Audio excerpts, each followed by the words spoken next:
got some hints about that, but you never know what to expect. Both of them are off and have their character renamed to one character, which saves some frames, you can imagine, because whenever the character's name is printed on the screen, you save basically a frame for every character you delete off the name.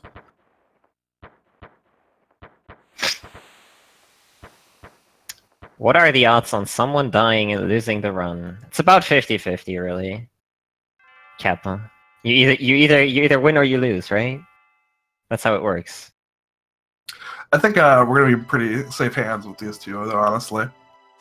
Yeah. Should somebody die, there's backups for that. Like, you notice early enough in these type of situations that you're in a pinch and can probably react properly, especially these runners with their experience will react to everything properly, hopefully. Crossing my fingers, but yeah.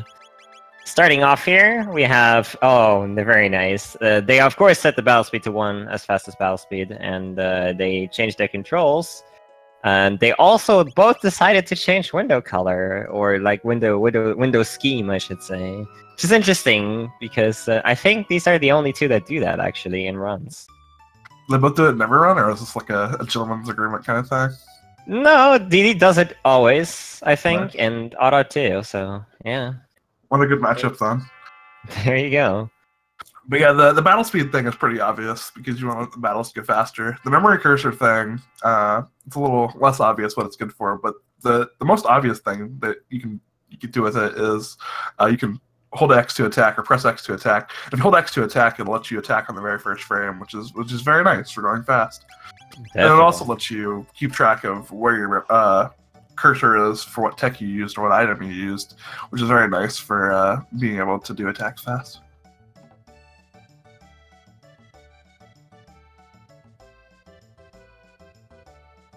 No cannon skip attempt from Ottavino, and DrunkenDraconian misses it. No big deal. Just a second. Doesn't matter. It says 61 frames, but it's nice that, you know, if none of them are going to get it, it means that we can easily see who's in the lead. Because if one person gets it, you can't really tell who's in the lead until after they come back to the present. Yep, so Chrono Trigger in general is definitely, well, it is a turn-based RPG, you know, E5 battles, get turns, ATB, all that good stuff. It's also very, very much about movement in this game as a speedrun. So that is one of the major components that, like, you know, separates this RPG from other RPGs, I feel. And these two are definitely top-notch here. Ottavino specifically came up with a lot of decent and very well thought-out movement strategies to save a couple frames, and one of them we saw right here already. He waited a little bit and moved right with Chrono before talking to Luca, and he dashed immediately top left after that. That just positions you a little bit better after the dialogue to save a couple frames, which is very, very minor, but in a game like this, it definitely matters a lot. And there's tons of minor stuff in this run that is just like that, where your, you know, positioning or movement can save you a frame here and there. It's kind of everywhere, especially with all the cutscenes and stuff. Anytime you can like group up your characters better, or, you know, make them have to move less in cutscenes, it really helps a little bit. And it's mostly free if you know what you're doing. It's just knowing to actually do them and finding them out in the first place. Yep.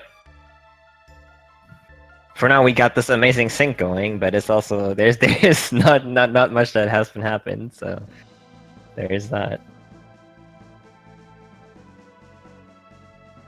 Game starts. The real game starts in about 30 seconds from now. So the one of the most important components of the speedrun is the RNG manipulation. It's already really started. When the run started, both players had deleted all of their other saves. So there was no save select screen at the start of the game. And the amount of frames you spend on the save select screen determines the seed of your RNG. And since both players deleted their saves, they start at 0. So that means they're going to go into this first fight in that same window every time.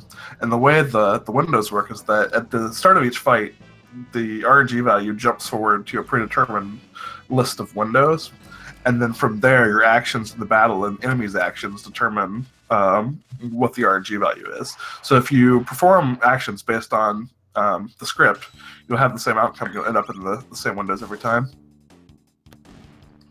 Looks like we're getting two different, or I guess did DrunkenDraconian just mess up on the script, or? Yep, it looks like he did.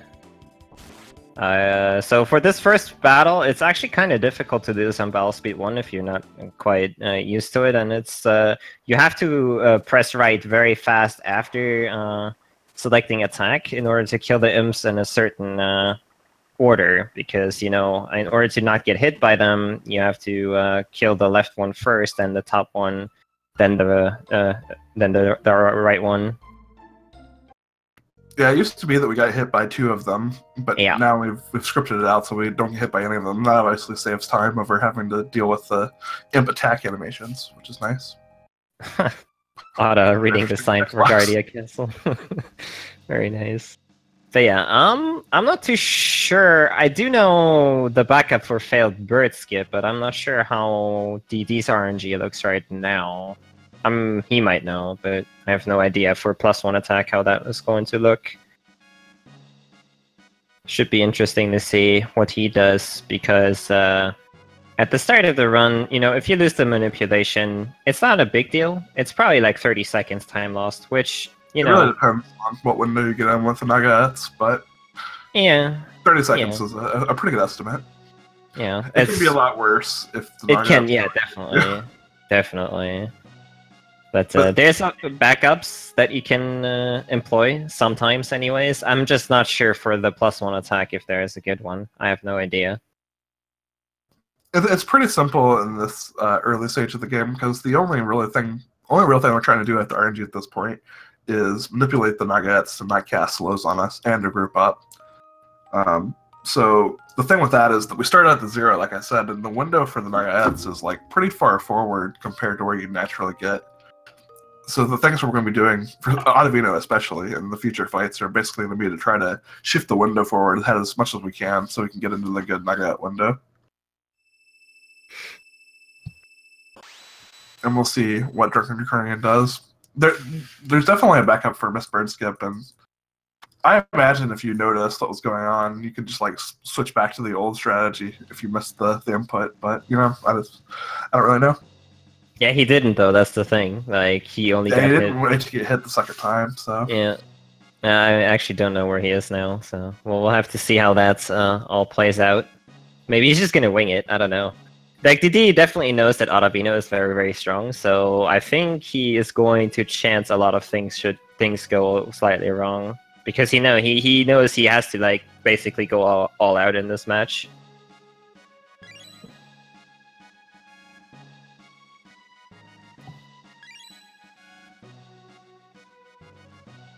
Getting some time travel mechanics explanation here.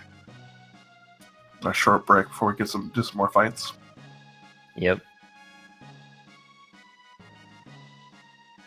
So the runners are going to be doing after this cutscene is we're going to do a slight bit of grinding, mainly to get Luca to learn Flame Toss and get the dual tech Fire Whirl, just so we can kill the aforementioned Nuggets easier. So we have to actually fight 2 fights, which ends up being faster than just brute forcing the Nugget encounter, even with manipulation. There's not much you can manipulate when the Nuggets are as relatively strong as they are. Yeah. They go down real easy to fire attacks.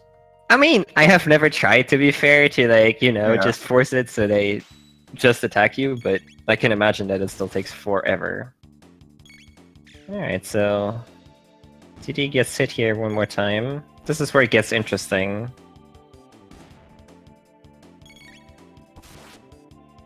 Is this a special script I don't know about? Who knows? I somehow doubt it, but... He got 2 very effective criticals there, so I don't know. Well, I think that at 38 was the one that we normally use at the end of the fight, so... Could be a coincidence, but it's what it looks like to me. Because he'd be a little early.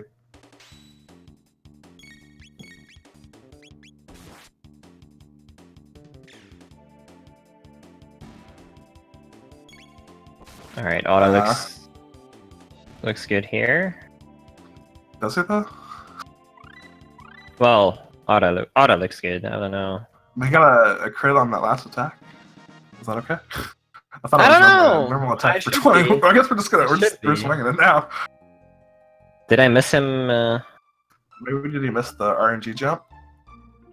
Oh, potentially. Yeah. I guess we'll find out.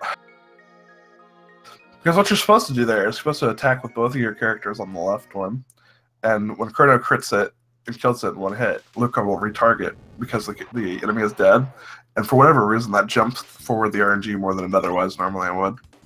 Yeah, because if the game has to retarget for you, and Otto is definitely not fine. If the game has to retarget for you, it jumps again, basically, essentially. And TD seems alright. It's not what you want, but it could be far worse. Yeah, if he gets no slow spells, then he's really not going to complain too much. But I seem to have jinxed him. Got one slow spell for DD, two for Otto so far. Double fire whirl on both sides. Oh, DD no. gets through the unlucky dude. There we go. Alright, both runners through, and I think both runners are not feeling too good about what just happened, but, you know, such is Chrono very Trigger. close race. Yeah. The nerfs might be kicking in for both people. Who knows? Who knows? This is the round 3 winners bracket match. So then the match after this, where lunchtime is waiting for them, that would be the winners bracket semifinals. So this is definitely a match that sets the pace here. And funnily enough, the loser of this goes, of course, into the losers bracket and has to wait for the next opponent. And they are in a spot where they could potentially meet up with SNES Warrior. So I'm sure both of them would rather not. But yeah. It's good opponents no matter which way you go. Yeah, but I figure you'd rather go forward than drop down. That's just me, though. You want to save that loss as long as you can, because if you end up in the grand finals and you have to fend off the winner of the losers bracket, it's definitely nice to have. Ottavino with a fade out glitch to get that power tab. If you do it perfectly, it saves a little bit of time.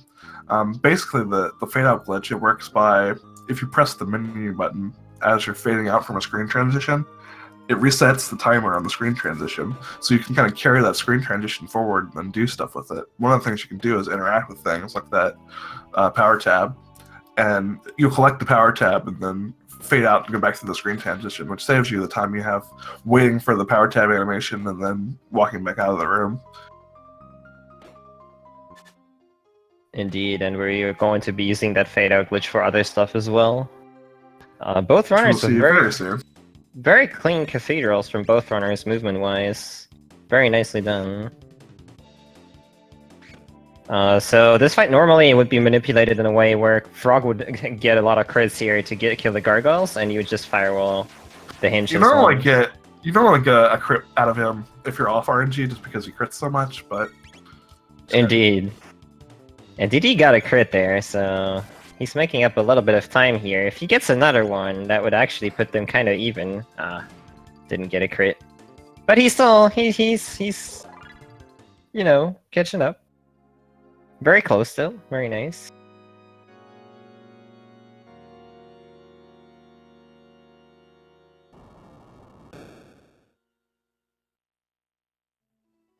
They have a little bit of movement. And I guess while they're on their way, we can go ahead and explain what they're about to do. We mentioned that the fade out glitch can be used to do different things. One of the things you can do with it is run onto a save point while you have the fade out glitch active. And when you get teleported to the next room, the game will think you're still on the save point, which gives you a status called Save Anywhere, which, as you can imagine, allows you to save anywhere. And you can use that to go past load points for different battles and whatnot, and then skip the battle. They're also doing something called the unequip glitch, where they press up and R on the same frame, and it allows them to equip null armor to their characters, which has varying effects, but there's a lot going on right now, so we can definitely explain that later. But the Yakker skip works here by saving past the point where you load the battle, and when you reload, you regain control of your characters, which allows you to move around during this cutscene. At the end of the cutscene, when Yakker appears, if you keep him off screen, he won't initiate the battle, and the game will assume that you've beat him. But he'll still be standing there, just looking at you. Kind of awkward. Indeed. And the reason they are, like, you know, going up and down like crazy there, and not just advancing the text boxes. This game, because, you know, there is dynamic text boxes in this game that draw out and you can still move. Whenever you pull the NPC slightly off screen, when the NPC is talking, the text box will just automatically cancel in advance, essentially, sparing you to actually have to, you know, sit there and read all the dialogue. So what they're trying to do is to cancel out as many text boxes as they can as fast as possible, which is, if you want to do it optimally, it's very precise. So I saw DD missed one text skip there, unfortunately, but, you know, there's a nice way of saving a lot of time, and you can use that in different spots in the game too, not only here. As far as execution for the skips go, both went pretty damn well. Nothing too bad. DD's lost a little bit of time due to that one missed text box skip, unfortunately, but other than that...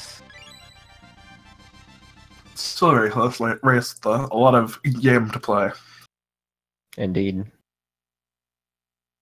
The start is always, like, I feel as a runner, the start makes you the most nervous because, you know, especially in a race situation, it's like, if you mess up, you know, okay, I'm gonna be behind the whole run. And I think that's why it makes me so nervous anyways. And I think a lot of people feel the same. And the format of the game doesn't really help in that, like, that first fight is like 5 minutes into the run. So you're just kind of sitting there waiting for it. It's a lot of anticipation. It's really rough. Yeah, definitely.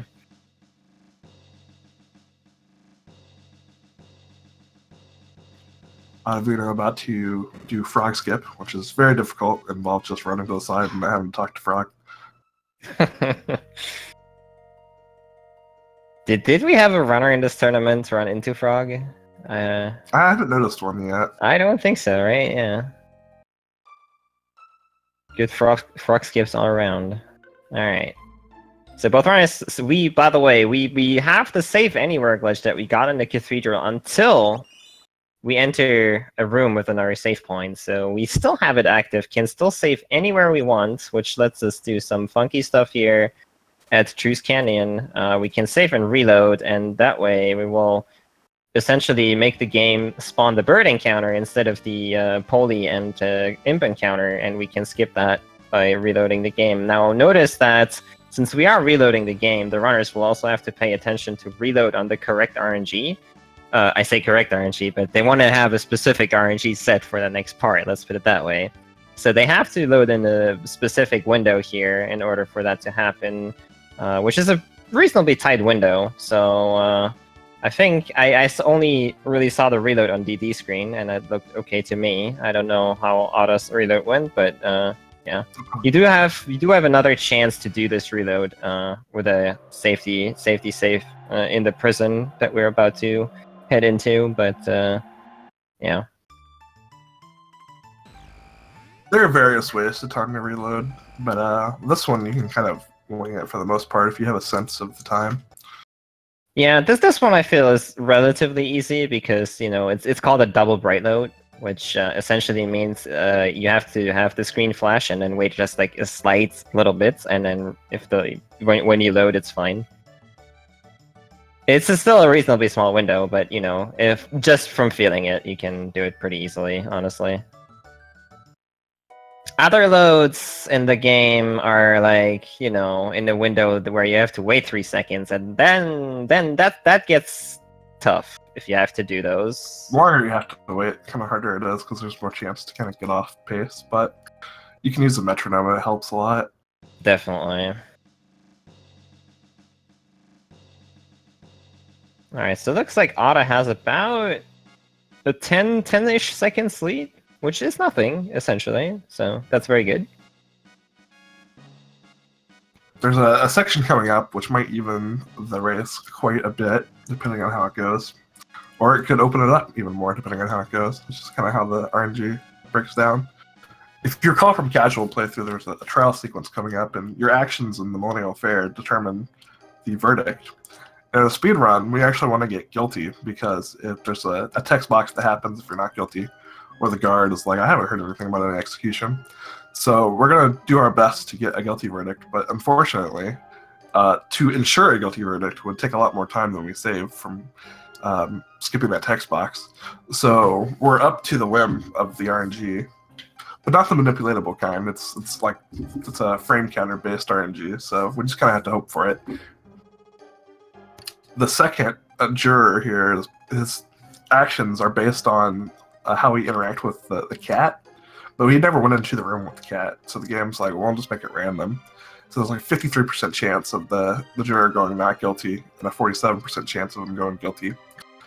And if he goes guilty, we save like 6 seconds, and the not guilty, we lose that time.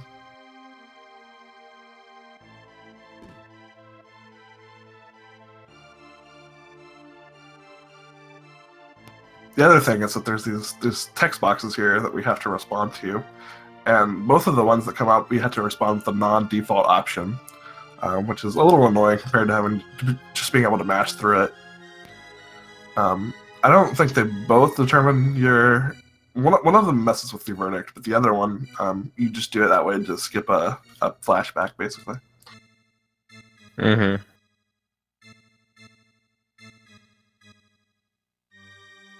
Alright, moment of truth.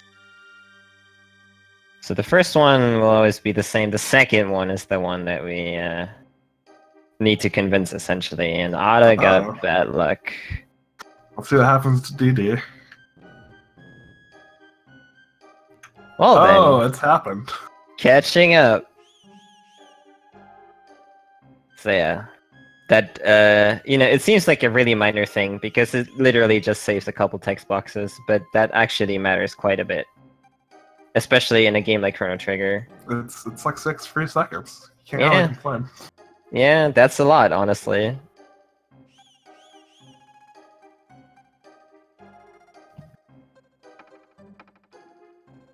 There's also some more non-manipulatable RNG coming up in just a little while with the guards. So that can, change things a little bit too. But normally not that much. A few seconds, but... I've seen very bad guards before, so... bad guards. I guess I just jigged someone. Alright. So you'll notice the difference already. DD caught up a little bit already, because the judge didn't have as many texts already. But it's going to be even more evident for the next part here.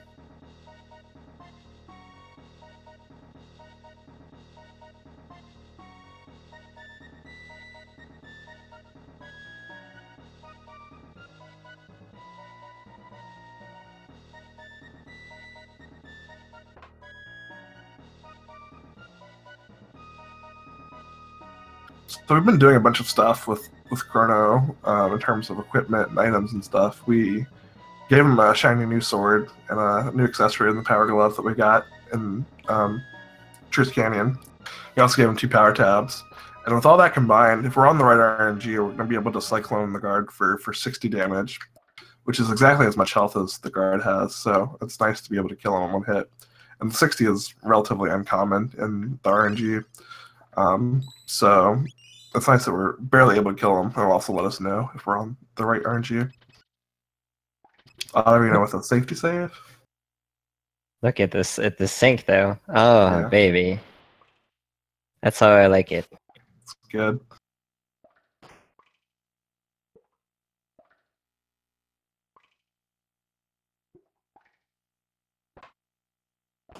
Yeah, 60 is the highest cyclone damage roll, so... Unfortunately, if you're off RNG, chances are you're not killing the guard, so there you go. But both runners are on RNG. Yeah, so now they have to avoid fights for the rest of the prison, which isn't it's theoretically not that hard. You just gotta run through those guys, and they're gonna do a very long sequence of fade outs here across this bridge. Yeah, so there's a guard fight in the middle here of this bridge, and it would technically be faster to actually fight those guards, but if you fade them out, then you preserve your RNG, which is the important thing here. You want to do that for Dragon Tank.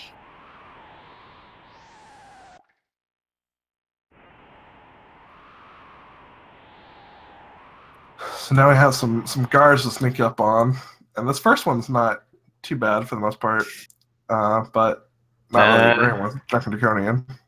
Both runners with bad RNG though. Yeah. The second one can catch you if he wants to, but hopefully he doesn't. Okay, good for DD. Otta is in this, yeah, very deceptive. When the guard is already facing down, it's sometimes hard to tell. They change pattern, you know, every so often, and you usually are able to tell. You spooked me there. He was almost no. Otta, no. No, both of them. What the heck? Oh no, wasting that crit too. That hurts a lot. That hurts a lot. It's not the end of the world for Ottavino. You can do a backup here, but it loses a lot of time. And this guy does not want to come out behind the shield. Meanwhile, DD smooth sailing, almost at the boss already.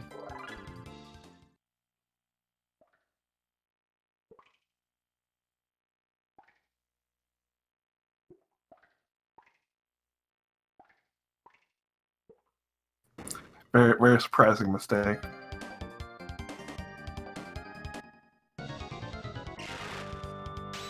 Yeah, DrunkenDraconian's still an RNG, so he's going to use the manipulated crits that Ottavino had in the shield fight to kill this head very fast.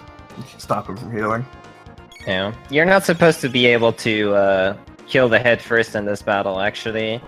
But with the power of the criticals here, we are actually going to be able to, and that saves a lot of time compared to what Ottavino has to do. Unless there is a backup, I don't know if Ottavino will employ that, but that will still kill the head first, but we'll see what happens.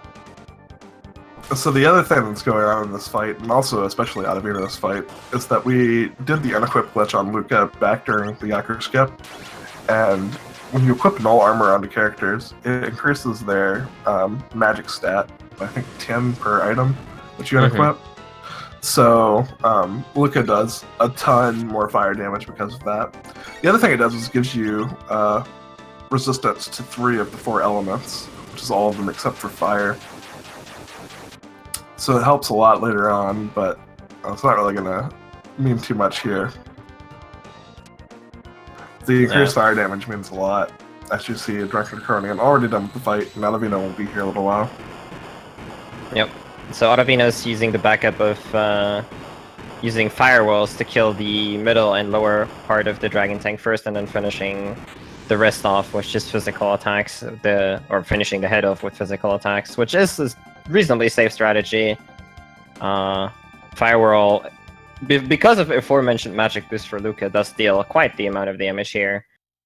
So he should be killing the 2 parts reasonably soon. Probably one more. But yeah, as you can see, this is definitely something that takes quite a while here. I'm wondering, did he firewall after? He must have firewalled after the first heal already.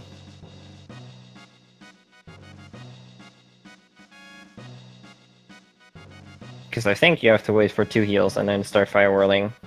But, yeah.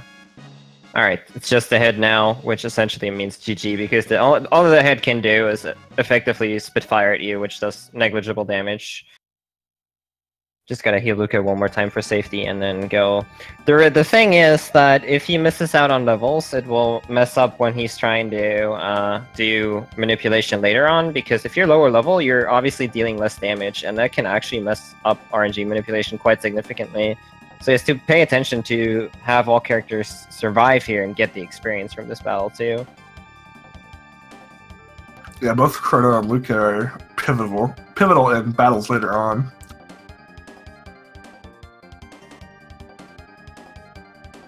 This is really unfortunate. This is going to be hard to come back from, honestly. Like, yeah, it's not impossible, but he definitely there's has not some... a lot. There's not enough small things to really catch him up. You know.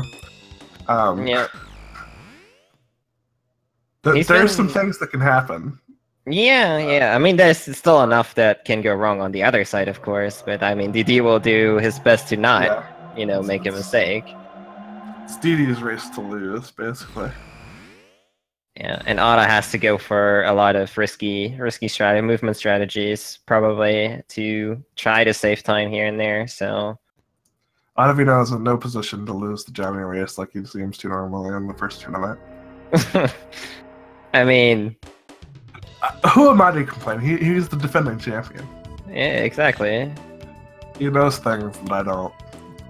Alright, so DD is already running through lap 16 here, which is a very interesting area, especially this first part. There's rats running around here. Whenever they touch you, they will steal a tonic, and if you don't have tonics, they will steal money from you.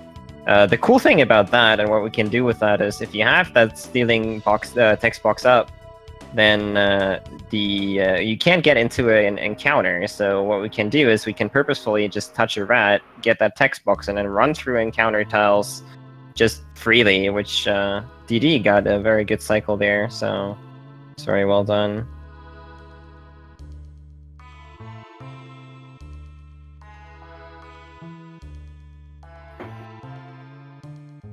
Alright, coming up Aristome here on DD screen. There's supposed to be a boss fight here, but I think we don't really want to fight bosses at this point anymore, so we're just gonna try to skip that one. The interesting part about the upcoming skip is that it's a pretty special one, because the room the boss is in, if you press X in that room, which by default would be menu normally, you actually trigger a random encounter, which is interesting. Fortunately, though, because the programmers didn't really think about people changing their controls, it really just applies to the X button. So if you do switch menu to another button, you can still open the menu in this room. And as you can see, DD is using the fade out to run into the boss trigger. And magic. It's gone. DD also changing his controls back after the skip. Some runners will play with the altered controls for the entire run, which saves that one menu from changing the controls back. No, it's also nice as a preference thing. Depending on how you do things, it can feel better to change the menu anyway. Yeah. I think most runners at this point leave the controls, reversed or changed. I know I do. I know a lot of other people do, but DD is a very old school runner, and it's from experience, it's really, really tough if you start running a game a certain way. It's really tough to change the muscle memory. It's a lot to relearn, because just your intuition to hold X during fight scripts is a hard thing to change. Yeah. I They're made both the transition. Pretty old school, to be honest. Let's not. That's true. That's true. That's true. Ottavino is, of course, the source of basically he's the reason we have a completely manipulated run. He went through and did basically all of the RNG scripts. They've changed a lot since Ottavino did them, but the grandfather of RNG manipulation for sure. Yep, he came out and gave us a very fantastic route back in the day. The golden days. Where we didn't even have a sub 3 and no LSS. Where we didn't even know what LSS was at the time. Man. Well, I mean, LSS was LSS known and just not RTA viable? I figured that's how it worked. The task didn't come out until, I don't know.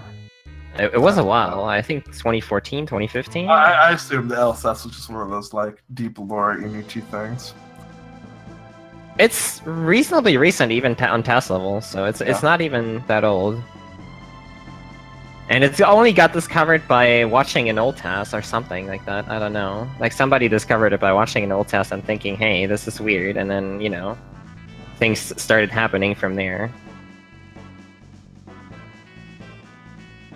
But yeah, DD is already on the return. The thing is, about the whole future segment here, there's not a lot of battles in this segment, but you still want to retain the RNG. So getting into an encounter here, and specifically for Ottavino, it's actually bad.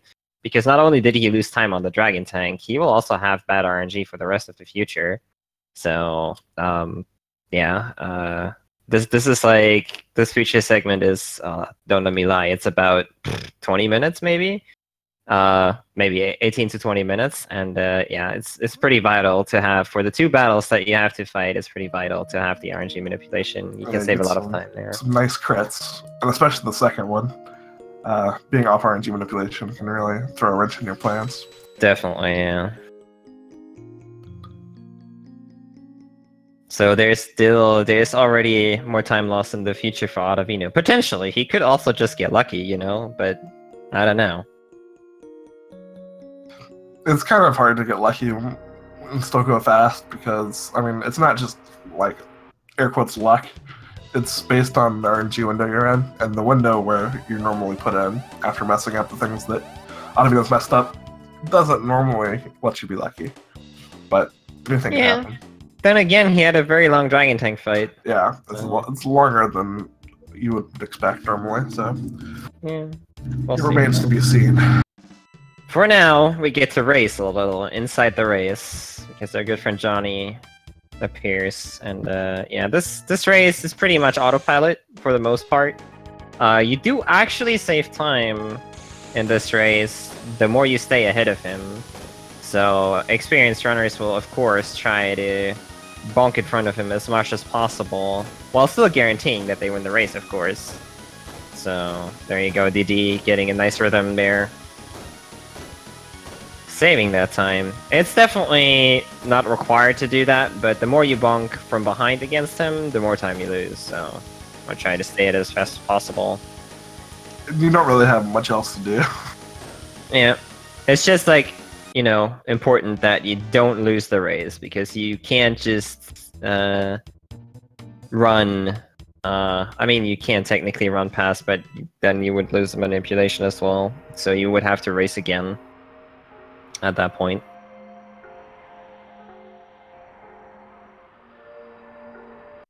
Alright, and here's why we want to retain the RNG, one of the few reasons. So you have to fight this bugger fight, and we put the Berserker on Marl. And Marl can be pretty strong, especially if she crits. So we're going to employ that little trait and let her crit twice and one-shot these buggers. She's got a shiny new bow, and that Berserker we picked up on lap 16.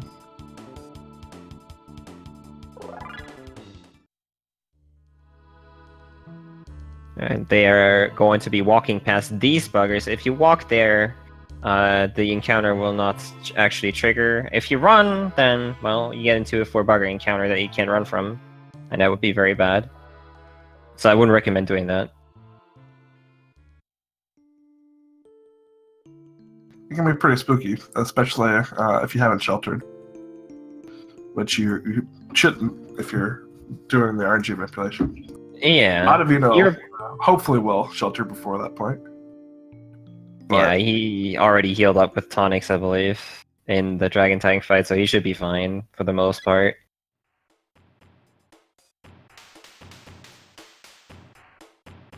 He's just cruising along in the race right now.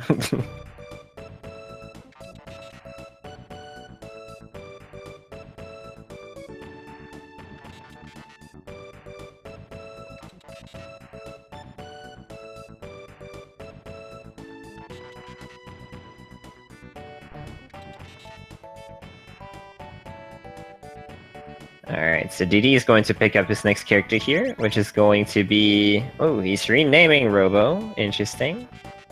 So for Magus RTA, you know, feasibly, renaming the first 3 characters definitely a must. Renaming Ayla, also a must. Renaming Frog, yeah, you know, he's mentioned enough times. Renaming Robo, I don't know. Like, does that really save time over the course of my Magus RTA? I think the answer is no, it does not, but people did it anyway because of, you know, just habit. And also, a lot of times, it's for laughs. I suppose. Alright, there's some name superstition going about right now. Oh yeah, oh yeah. Oh yeah, definitely. So renaming was probably just to be safe, huh? Yeah. I got a reasonable bugger fight.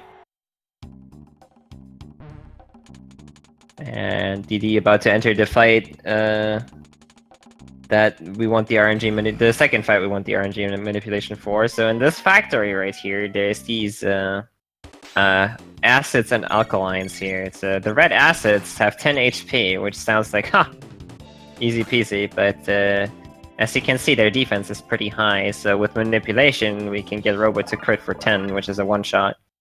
Easy peasy. I doubt it very, very hard that Otta is going to get something as fast as that for this fight, but we'll see.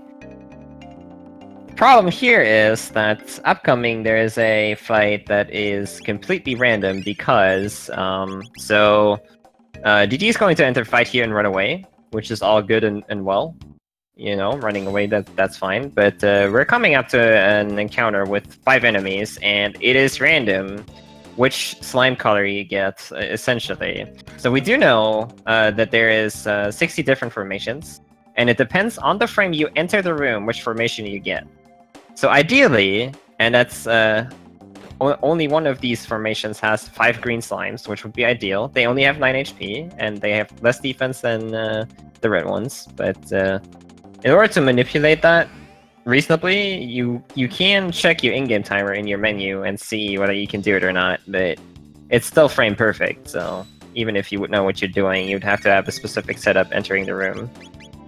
So DD got 4 reds and 1 green, which is less than ideal, to say the least, especially if Robo doesn't one-shot the green one.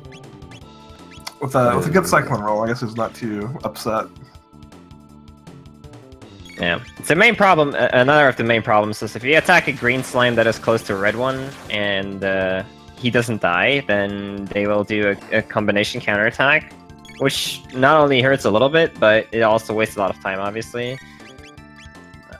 DD just has to get decent cyclones here, and this could be a reasonable fight. Yeah, this looks pretty nice, honestly. Could be worse. Got very nice damage for Robo there as well. One more Cyclone, this could do it. Just gotta get the good damage rolls here. And that would be honestly a fairly reasonable fight if that's the case. Ah. Yeah. I take that. I take that. I've seen far worse. So I take that. Ottavino 3 attacks in and gets a Chrono crit for a hot 2. Nice. The way crits work in this game is that they just double the damage value of whatever attack you would have gotten. And you can just get 1s on those orange slimes all day long. So if you double a 1, you just get a crit of 2. I've also heard stories that you can somehow get a Luca crit of 1 on oranges, but I've never seen it happen. Oh yeah, that can definitely happen. Because she's so weak that, you know, it just stays 1.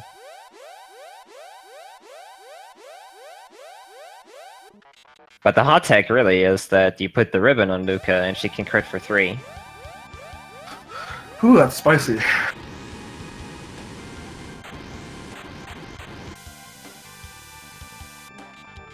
Nice, let's see what Otta gets here. While DD is coming up to the next boss fight. Probably, arguably one of the hard. Ooh, that's a very nice formation for Otta there.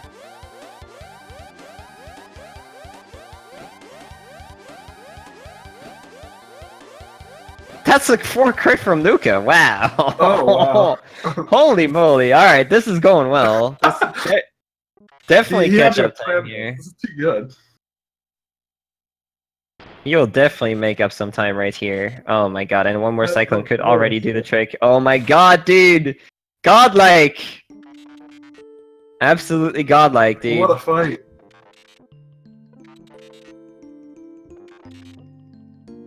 Yep, that definitely I question the rocket punch, though. I guess it worked out. That definitely made up some time right there. That was perfect. Yeah. That was a good fight. The shame the second cyclone didn't cooperate.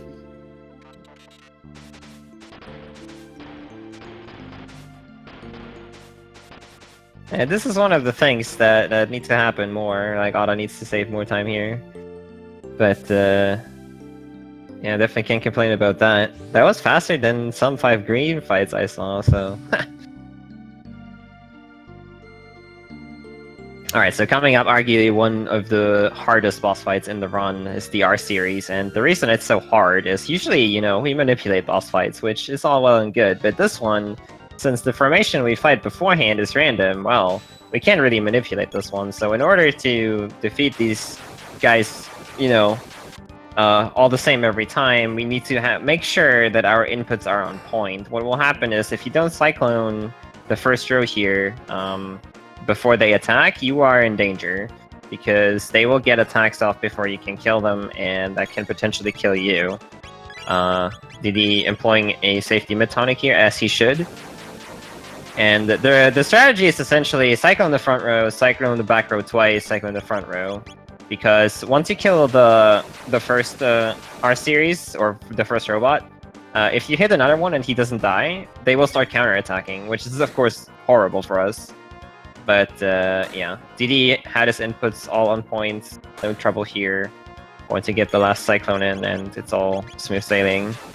Easy peasy. Again, if you don't time this very well and you're too slow, you can get into trouble really, really fast. Yeah, it's a very scary fight.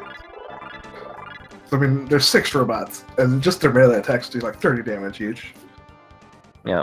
And we have like 130 HP. It's very scary. Yeah, and Luca is unequipped, so she doesn't even have any armor.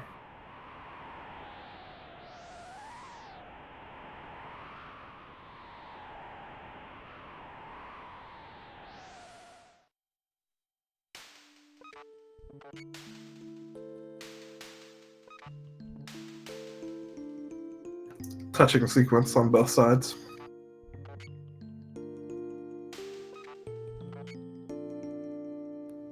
Putting Robo on the garbage where he belongs.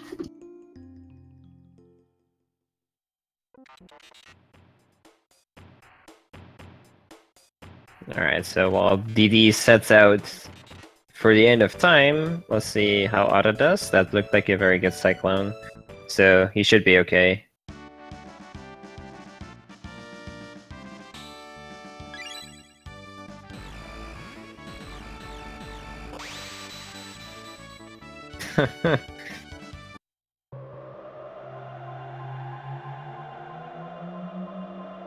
Alright, Otta used an attack from Luca there as a buffer to get a good second cyclone in.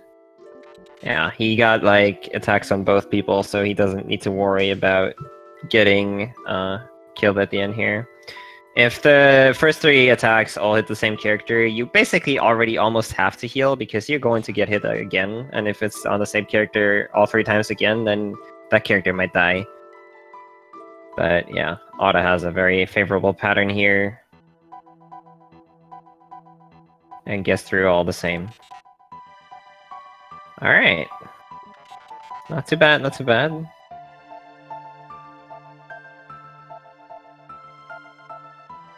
The round is about to increase considerably. There's a lot of cutscenes and, you know, character introduction nonsense going on early on. Get out of the R series, and all of a sudden there's a lot to go through. Yep. We're about to skip 2 more bosses in short succession.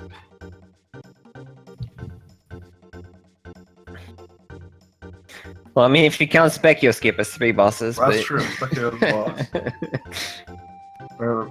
No irony, Specchio is indeed a boss.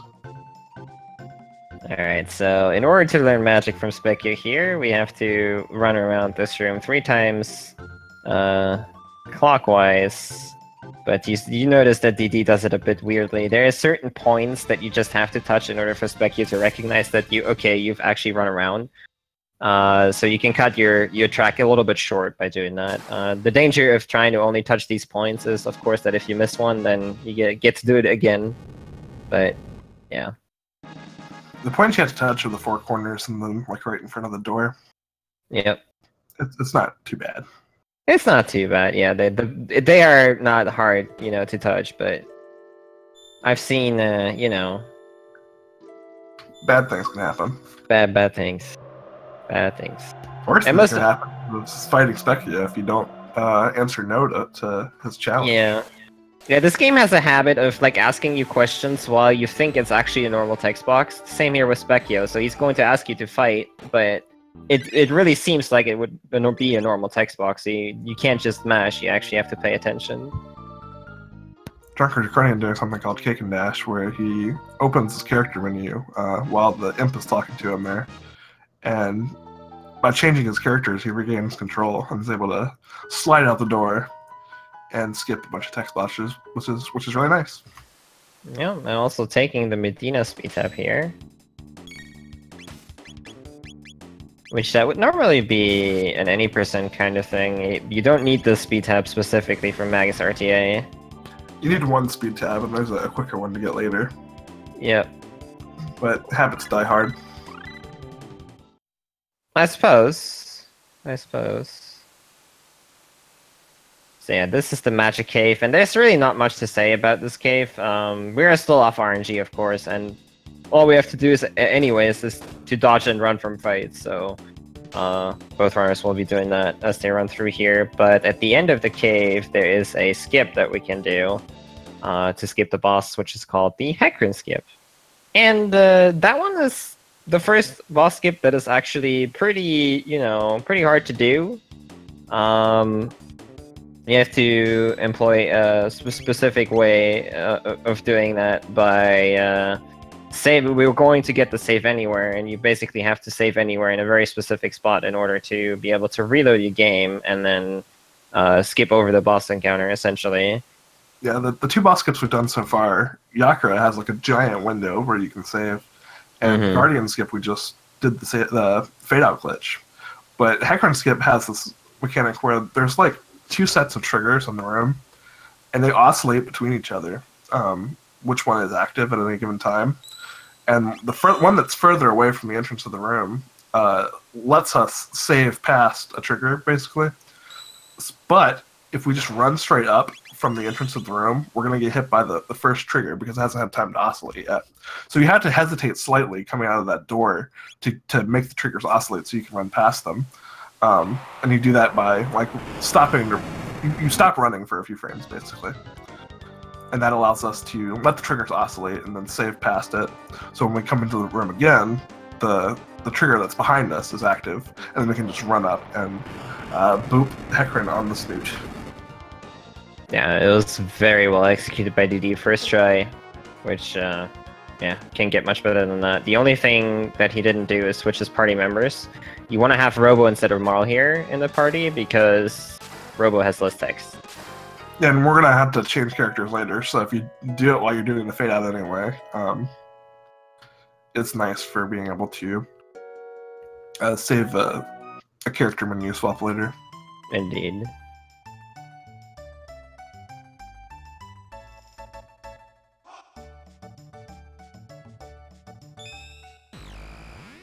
I guess you could do the whole swap in the time save anywhere menu. That's still slower, but yeah, you can. I mean, you can essentially do it anywhere you want, honestly. But yeah, coming up here on DD screen is a very interesting little trick that you can do. DD, come on. Okay, so save anywhere is something we will need for the next boss, and you can get it at the end of time.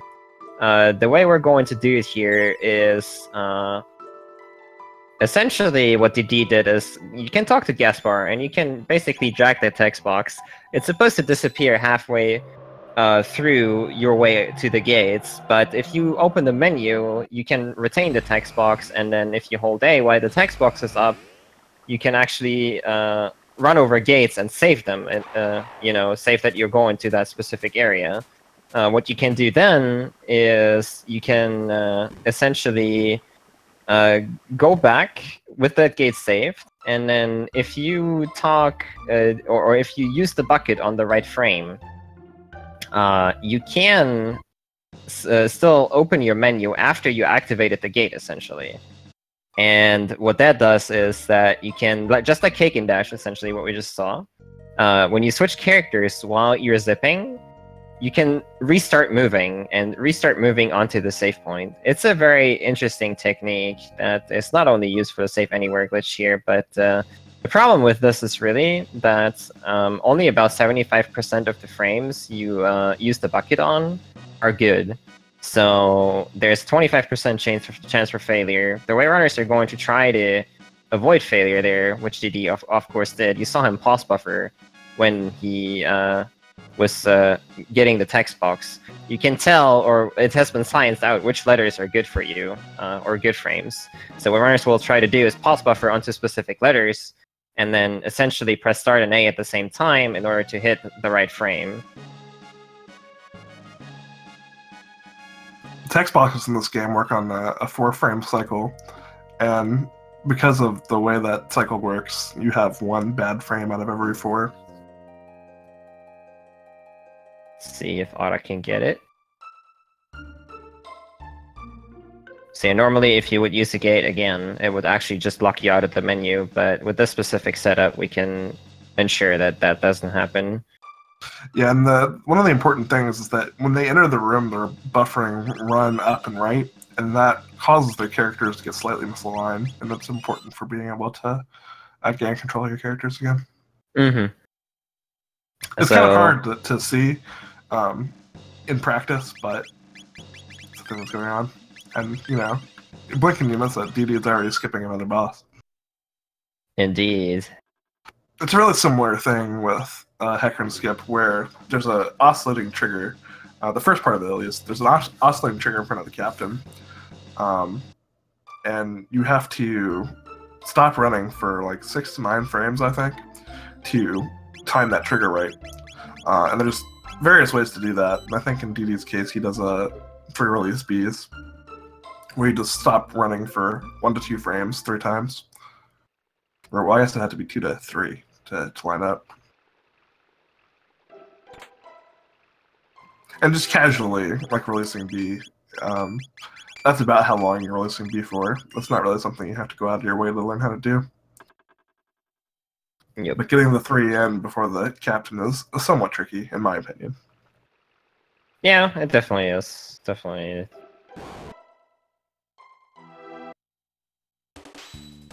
Alright, so since we still have save anywhere, DD was actually also able to club onto the little ledge there, or the passage, by saving and reloading, because the game doesn't just put you, you know, on the bottom where you're supposed to be or where you saved. It just puts you onto, you know, coordinates, and there was match for the top as well, so the game would just put you there instead. And this is the most dreadful part of the run for the runners, I assume, because not only is Denadoro Mountains, it's pretty hard to navigate if you want to go fast. Like, there's a lot of battles here that you have to dodge. You also, after you reload, you have to do a specific reload, by the way, a mash load. Once you've done that, you have to, first of all, the first battle you get into, there's a very specific way of how you exit that, and then, yeah, you can't get into any extra battles, and then the boss fight itself, Masamune, has been known in this tournament to troll people. So I'm pretty sure that DD is going for the safer strat, the Fire Punch strat, but we'll see. Which is his strat, for the record. He was the one who really figured out how to do this fight with Berserk Chrono. No fast bird. Baby rage. Alright, Otta's already caught up though. Must have had a pretty decent Zombra skip, and he's going to go up Denadoro while DD is starting the Masamune fight. So the reason this is so dangerous, and while we had a lot of trouble in this tournament so far with, you know, getting trolled and all that stuff, we're essentially having Chrono Berserk for these battles, and that's a good thing for damage. The bad news is that Berserking a character also makes manipulating, especially moving enemies, very volatile, because the tiniest mess up in ATB can already make a difference concerning targeting from bosses, and Massimian is one boss that moves very, very quickly and retargets every time you hit him, so if it's just slightly off with the ATB itself, even though the RNG would be correct, then or his positioning is slightly off, then he targets a different character and it all goes to whack. It's been scienced out, and there's been a couple of videos that have been made to recognize such trolls, but it's still a dangerous thing to do. It's of course very, very fast if it works, because, you know, you do a lot of damage very quickly with the Berserker Chrono, but at the same time, if it fails, well, you gotta reload and end up at the bottom again. Ooh, spicy. I don't even know what the nice fast bird. Nice. So yeah, both runners on the same boss, essentially. And yeah, the reason DD is going to use a bit of a safer strat here, one of the reasons that scripts, or, you know, especially Berserk, can get out of whack is if you input text too fast or too slow, in some cases, it can actually make ATB slide. So the Fire Punch strat DD uses here is a bit safer, simply because instead of using Fire and Rocket Punch, for instance, or normal attacks or whatever, you only have this one action, the Fire Punch itself, and that reduces the risk of having ATB slides.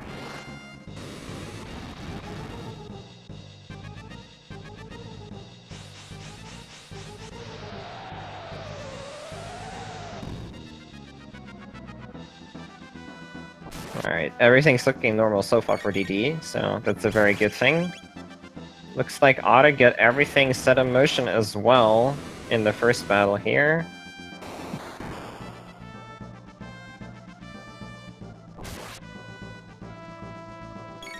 I believe this Fire Punch strat is only like 3 to 4 seconds slower, if memory serves right. That sounds right to me. It's not very much slower. Yeah.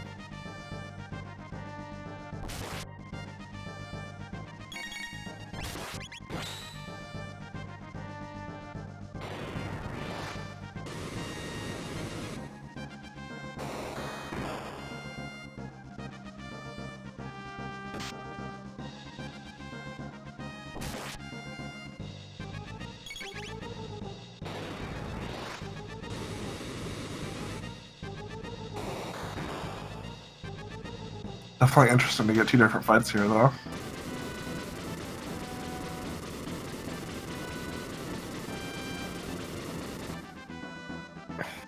Alright, and DD is through. Easy peasy. That's one huge relief, honestly. Once you get past Massimian, it's like, okay. Whatever happens until Magus Castle, it doesn't really matter too much. Especially with the lead that DD has.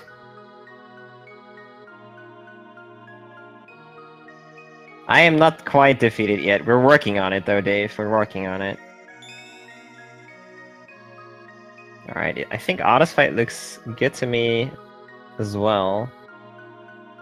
Yep, he's definitely on track. So both runners are having a good Massimian, which is very, very nice. Yeah, the thought behind how the Massimian fight, you know, if you play casually, you obviously know Massimian, you know, he's supposed to charge up a big attack normally. Essentially how Massimian works is he has two phases. Once you put him below a certain HP value, he just changes to a second script, effectively resetting what he does.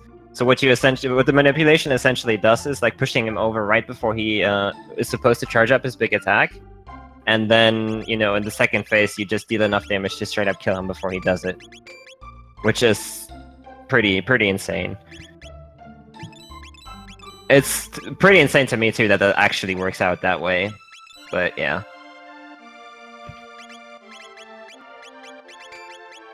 After Massimian, we're going to get thrown out, and both runners will have to do some menuing here. DD is already on it. He's going to have to unequip all his characters, because we do need to unequip characters later as well. So our inventory needs to be empty. We also need to sell everything for that purpose. Yeah, the unequipped lich requires some specific things with your equipment. in that you have to have something of a certain type, and then have nothing of the type that you're unequipping. So you have to kind of be careful with how you proceed in that case, because if you end up with none of something, or if you end up with none of something that you need to have one of in order to start the unequip glitch, you're in trouble.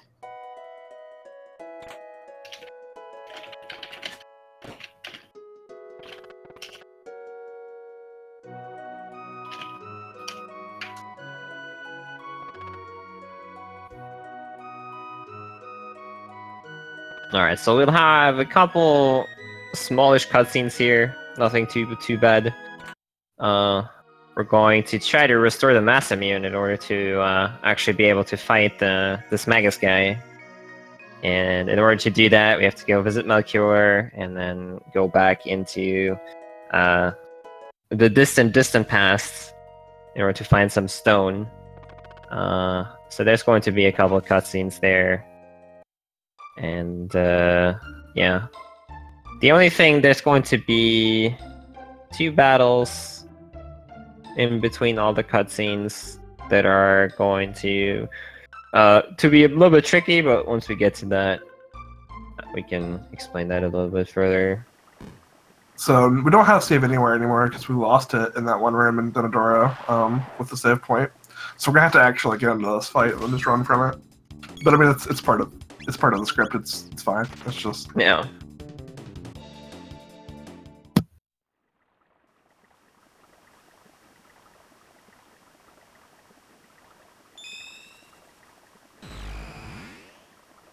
I mean, on paper, reverse bird skip doesn't actually like straight up save time in terms of compared to just like getting into the fight and running away from it. But since we need to run away there anyway, we have to reload there anyway.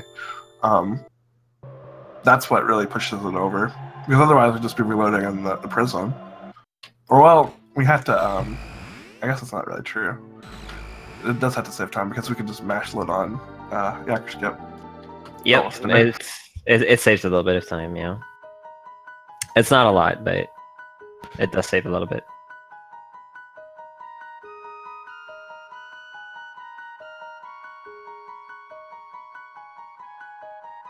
Alright, Melchior fade out. So you're supposed to talk to Melchior, but you can also fade out, start talking to him, and then you skip the whole text shebang, which can be a little bit tricky. Sometimes you are not able to tell whether you actually got the dialogue or not.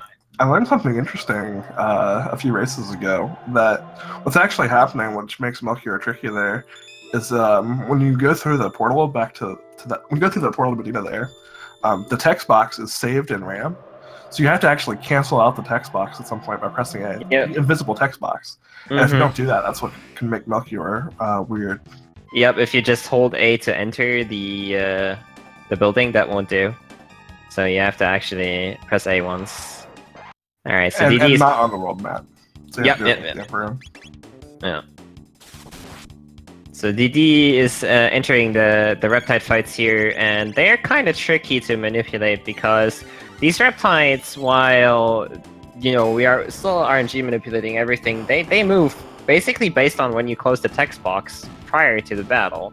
So you have to wait for a very specific moment in order to have them move properly, so that you can slash the left 2 Reptides and then just antipode the right 3. If you don't do that, then you might need 2 slashes, which wouldn't be the end of the world. It's just a small time loss.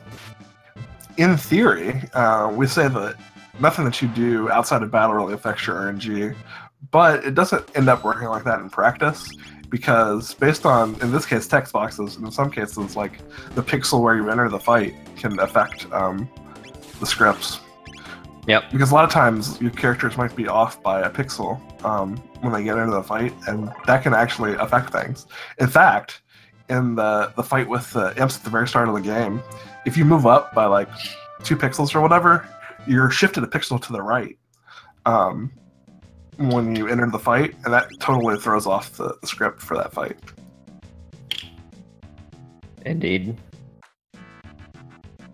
I noticed that most when I did 100% playthrough. I went to Son of Sun, and I just didn't just go straight up to him. I just moved left and then right and then talked to him.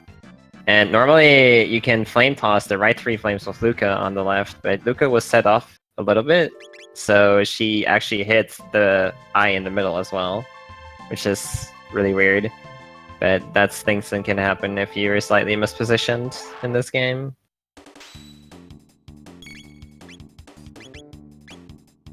There's a case coming up to you where the enemy attacks based on, I think, like, the pixel that you enter the fight.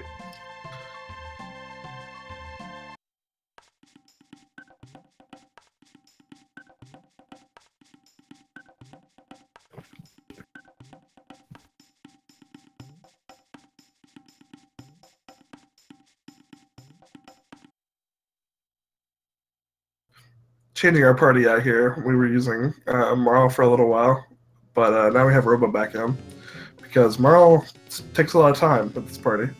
She really likes to dance, and it takes forever. But Robo is our bro. Like, he just wants to run in place and eat some soup.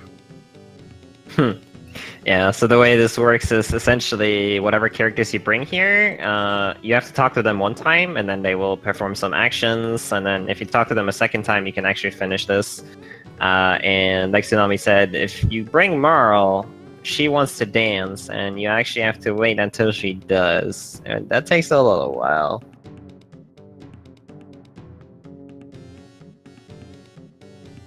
Hardest minigame coming up here. I have to press A. Press it hard. The thing with this minigame is that you can't actually speed it up by just, like, matching perfectly. You have to wait for Ayla to drink all of her soup. But you do have to win. Definitely have to win. Yeah, it only registers your A inputs when you have to bowl up as well, which is a little trick.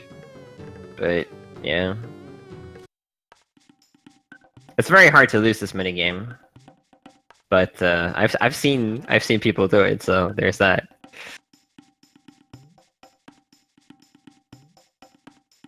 I mean, I'm sure you could lose it if your controller broke, which is a thing that has happened. Not during that minigame, but a controller has broke during this tournament.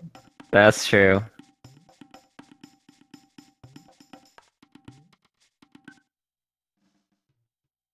Yeah, so Otta definitely caught up a little bit here. He's also already in the banquets festive scene here.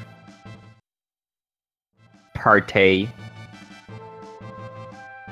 I actually also scrolled up his screen there slightly to reduce the lag a little bit, because all the natives do, the more they are on the screen, the more they lag the game.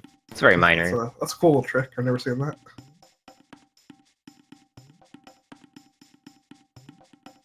Alright, and TD moving on into the forest maze. Kino was waiting there for us, but we can just fade him out so we don't have to actually hear all his whining. It's very nice, very good. Kino is the worst character. And a total waste of time in every way. Now we're moving through the forest maze here. DD makes it look easy, but there's a lot of battles here hidden in certain places, so the runners want to pay attention that their movement is on point here. DD, of course. It's very rare that somebody makes a mistake here, but if you take a look at the map, there's a lot of encounters in the forest maze, so you do have to be careful here and there. Well, onto the reptile lair, and the important thing here is that DD gets hit for 34 on Chrono. Kaboosh. There we go. The timing of that attack there can be based on like how you enter the fight, but just by running straight left there, he'll attack relatively quickly. Yep. If you sometimes you can wait around for him for a while if you don't enter it that way. Yep. Yep. The RNG will remain the same, but you'll just lose a little bit of time.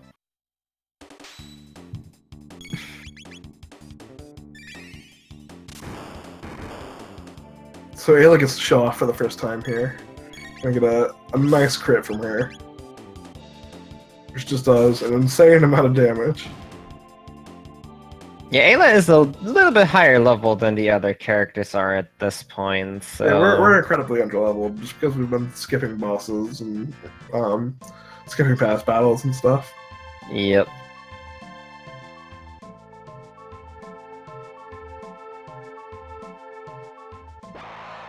Alright, so DD has to pay attention to run away perfectly here. Because if your runaway is a little bit slow on this last encounter, your crits for the next battle can be shifted by 1, potentially. I'm going to give Ayla our Berserker, and she's going to make very good use of it in the upcoming battle. Yeah. Berserkers in this game, not only, I mean, they berserk you, which is cool and all. You know, you saw Berserk on Masamune was pretty effective, right? They increase your power and defense by 150%, which is insane. Absolutely nuts, honestly. And we're of course making very good use, especially with the manipulation, we're making very good use of that. Yeah, we get a ton of crits in this fight because of the crit window that we're in. Alright, so the tricky part about Nispel here, Nispel only loses defense when you cast Lightning on him, and only until he releases the charge that you put on him. The tricky part about this battle is to time the first Lightning correctly, so there's two things that can happen. If you mistime it a little bit, you're going to be a little bit too fast, or if you go a little bit early, you're going to be too fast in the script, and you're going to have to do an extra cycle. If you're too slow, he's going to quake before the lightning goes off, which is not a big deal. Again, it's just a small time loss.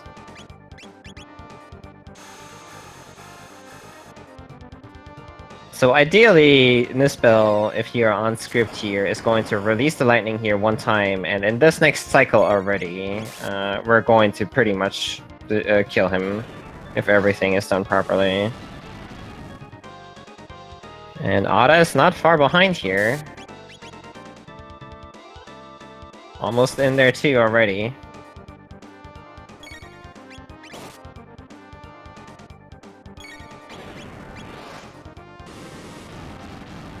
I think these crits are shifted by 1, if I... Yeah... maybe? No, he's fine. I don't have the script up, so I wasn't sure, but... Looks totally fine now and is done with the fight. As far as Berserk fights go, Nispel is quite safe, though. There's really nothing spooky. Nah, even if you... Thanks to the unequipped Lich, the lightning attack, which would normally almost kill everyone, tickles. Yeah. Like, even if you're off script, it's just like a matter of how long it takes, honestly. Like... I don't know. If you die on this build, you're I don't know. I would question myself personally. All right. So DD gets the Dreamstone that we were been looking for, and is moving back to Melchior, while Otta is not very far behind. He's in the second cycle of the Nispel battle already.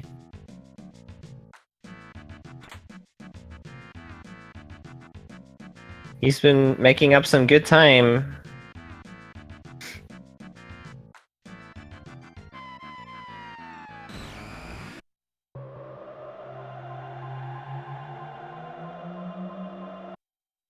There you go, Nispel down on auto screen, and that was only like 1.5 minutes-ish. I didn't actually check DD's timer, but... Definitely closing in there. One mistake, and this could all flip. So we gotta bring our red rock back to Melchior here. We're gonna get a cutscene where he reforges the Masamune, but by doing some nonsense where we change our party out, we can speed up the cutscene quite considerably. Yeah. So usually one of your characters, it's either Luca or Robo, are supposed to help Melchior. And if you fade this out, then the game thinks that Robo's helping. If Robo's in your party, he will be helping. But if you switch your party members and don't put Robo in your party, well, Melchior will just do all the work on his own. Easy peasy. Don't need no Robo.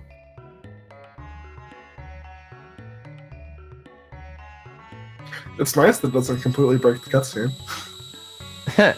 You would think it would do that, right? Yeah. But it doesn't. It doesn't. He just. So, I mean, there goes are about- parts in this game where if you have the wrong party, like, I mean, you can only have this happen if you do a certain glitch, but if you have the wrong party members, the game just soft locks. Mm-hmm. But I guess maybe they had some mercy here, and just made it work anyway. Yeah, it's interesting that actually operates separately from what the helper has to do. You would think it doesn't, but yeah, it does.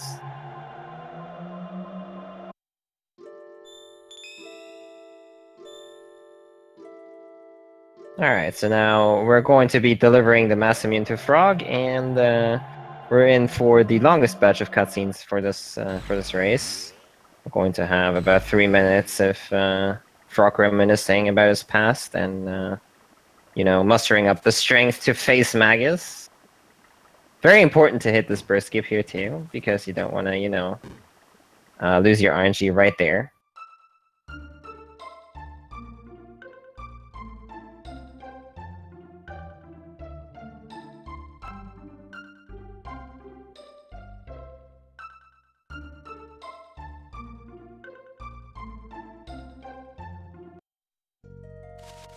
But yeah, if you need to get a drink or use the restroom, now would definitely be the time. I think the difference between the runners is, again, about a minute and a half-ish. And Magus Castle, which is coming up, is definitely the hardest part of the run. There's a lot of things that can potentially go wrong there. I hope that everything, of course, goes perfectly for both runners, but you never know. So this race is far from over. Far from over. There's an extremely dense execution coming up in Magus's castle. There's a lot going on there.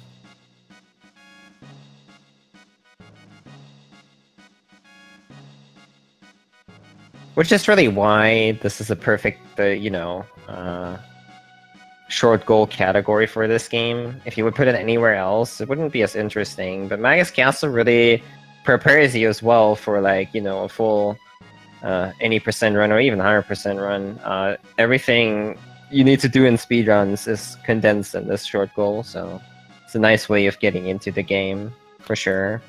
You could end it at Black Toronto, but it's a little less climactic. Like, yeah, Black Tyranno is just annoying because it's so long. Really, I don't know.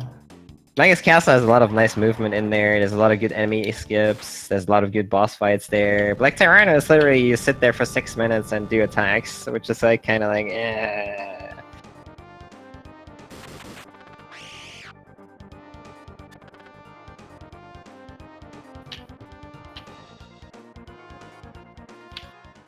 I mean, I'm not saying that that's where it should be. I'm just saying that it's a possibility.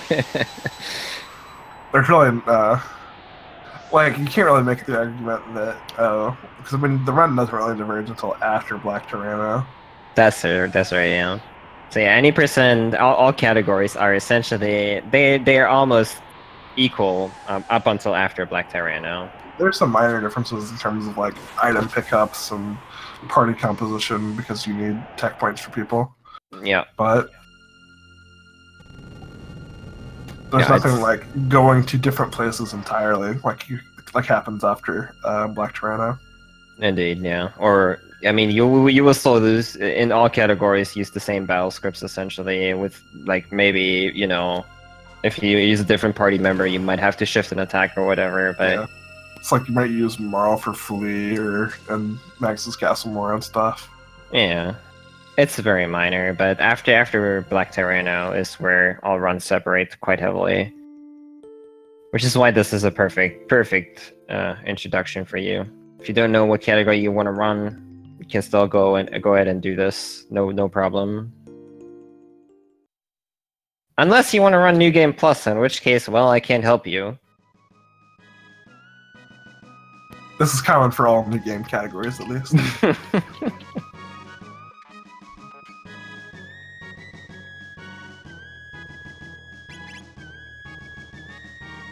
Alright, so DD sets out on to Magus Castle. I don't think DD saw a single new, unless I'm mistaken. I did see one on auto screen.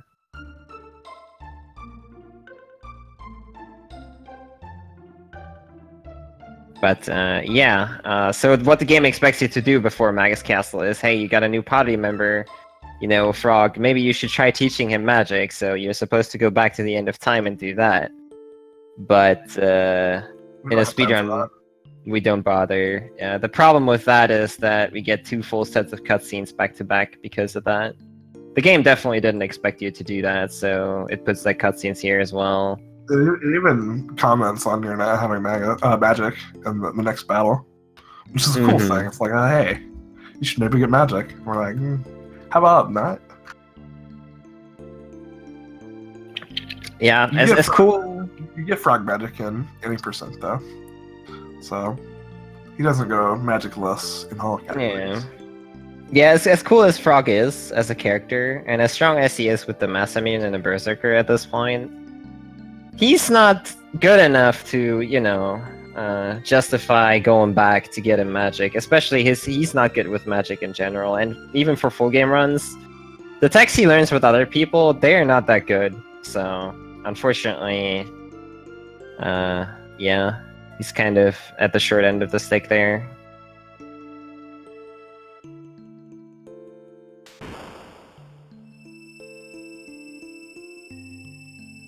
He still gets his time to shine, though.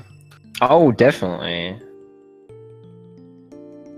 The one good thing about Frog is that he crits on basically every attack. It's not that bad, but, you know, especially putting a hero medal on him, he's the character that can crit the most in the game, so he's definitely got that going for him. What's interesting is that even though things aren't really that balanced, I think every character really gets at least some time to shine in full game runs. And some of them in different categories. Yeah, every character is definitely very viable. I mean, in no LSS, Marl saves the day with haste.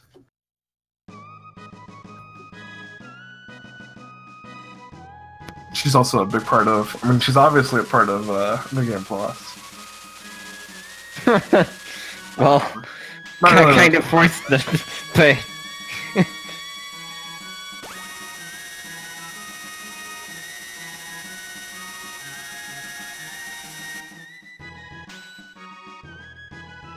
time to catch the split mountain in half. No problem. That's fine. Easy. Wish you could use that tech in battle. That'd be nice.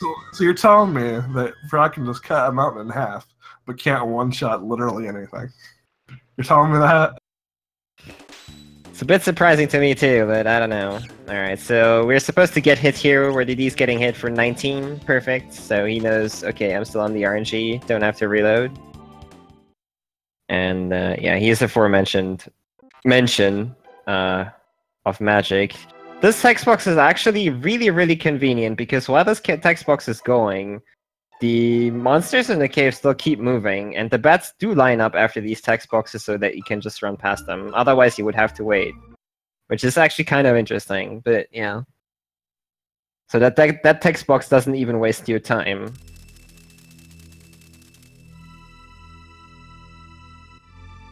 Yeah, Otta's right on his heels, man.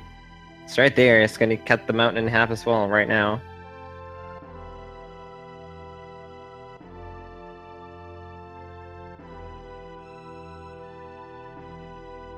Alright, so this is my residence. Hope you like it. Wasted a lot of time decorating the place. Been a hassle, but, you know. I do what I do.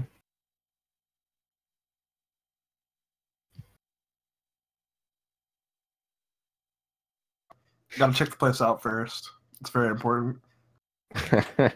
Yeah, it's a bit irritating if you play for the first time. You get thrown into this castle, and then what are you supposed to do? But the trick here is just to run to the end of both corridors real quick, and then you can move on. It definitely weirded me out at first when I played this game for the first time, because I sure as hell didn't know what to do. But, yeah. Now we have to conveniently play a save point. But wait, it's not a save point at all.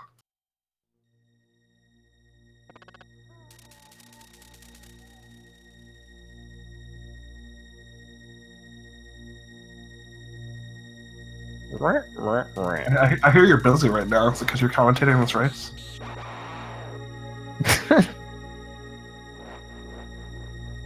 Ozzy also just straight up lying, saying we're gonna have to defeat 100 beasts. It's not even gonna be close.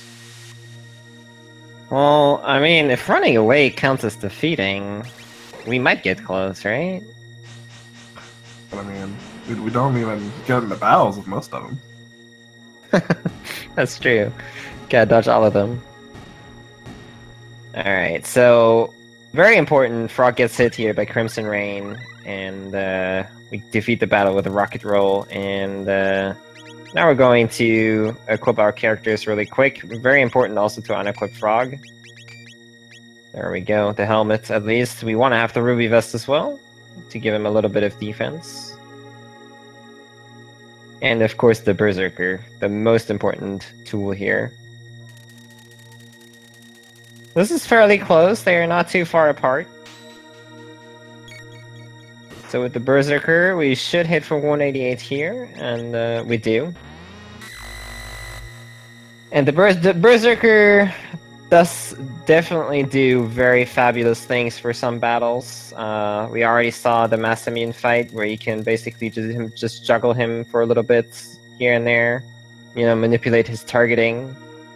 And essentially coming up here is going to be a very similar thing to what we saw there, but even better. So Flea is normally one of the most annoying bosses in the game. Very, very high defense for this part in the game. Does have counterattacks, can counter you. Has a lot of very annoying status effects that he can inflict on you. But fortunately, with the power of manipulation and a Berserker on Frog, we can circumvent all of that. The way it works is that Frog is the same speed as Flea, which essentially, that alone doesn't really do anything, honestly.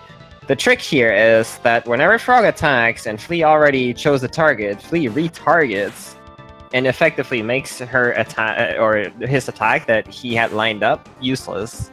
So by having this lined up with the RNG perfectly, we can make it so that Frog essentially makes Flea retarget every single turn. This will eventually break, unfortunately, but by the time that happens, Flea's already dead, so we don't have to worry about it. So this is nice. I don't even know how long this fight takes, but a minute and a half break. You have to eventually start attacking with Robo and Chrono just to do some little extra damage for the end part here, which essentially once the music loops twice, after Frog's crit, after the second loop when Frog crits, you have to start attacking, which DD just did right here. And Chrono's hit at the end here will finish Flea off, so boom. Easy peasy. You can recreate this, well, Frog canceling out attacks for Flea on almost any RNG, but it will break very soon if you're not on the correct one, because Flea also has a counter attack that, fortunately, because of the RNG we're on, doesn't ever trigger. And that counter attack is very, very bad. The window to get in here, though, is huge, and it was really discovered accidentally, just because it's like a double window that you can get in. Mm-hmm. So it was kind of the root of the RNG manipulation in this run, because, I mean, once you figured out that you can just sit there and do nothing on Flea, you're going to end up in the same window coming out of Flea every time. So from there, you can manipulate Slash, and I just kind of, that was the next step. And then Ottavino did it all. Just the whole thing. Yep.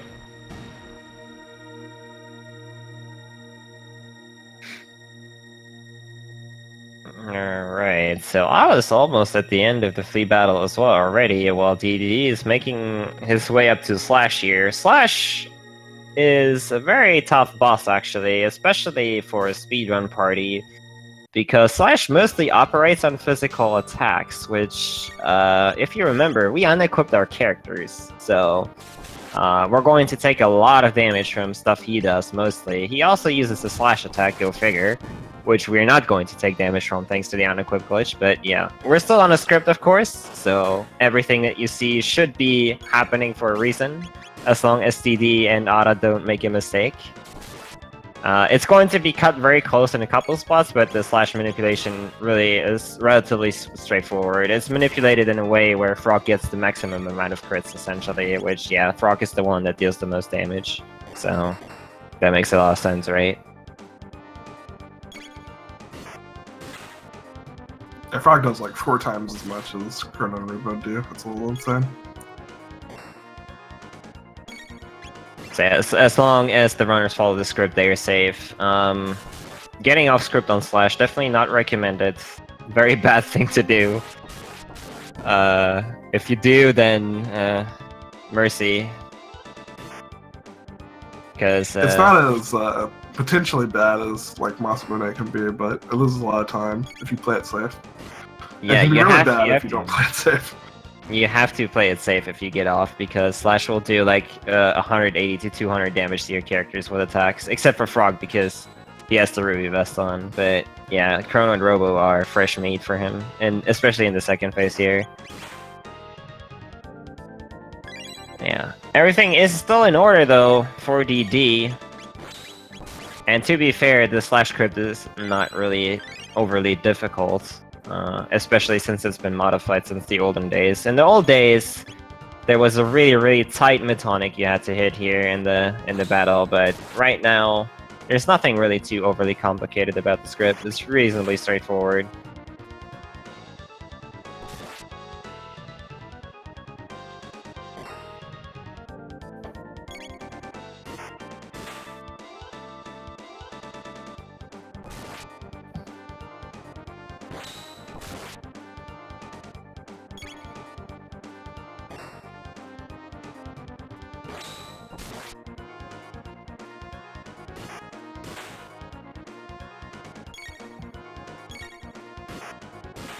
Alright, once Slash starts moving over to the left here, he's going to start using a couple nasty attacks like this one. Still all part of the script, don't worry about it. We're safe. But this is when it can get dicey when you are off RNG. When he starts using these physical attacks, he can definitely put the hurts on you.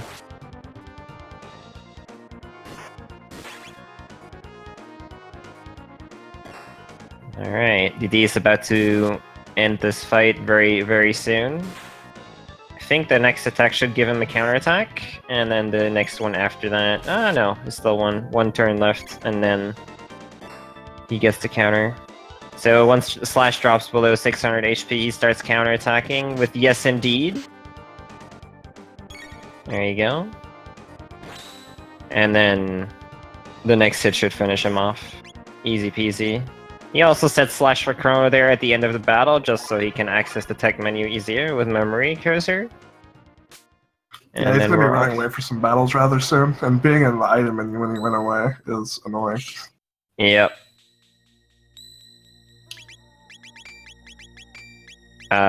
Frog has the Berserker on, which berserks him. So he's every character that has a Berserker on gets a red color. Because he's player 1. Well, he's player 2 though, unfortunately.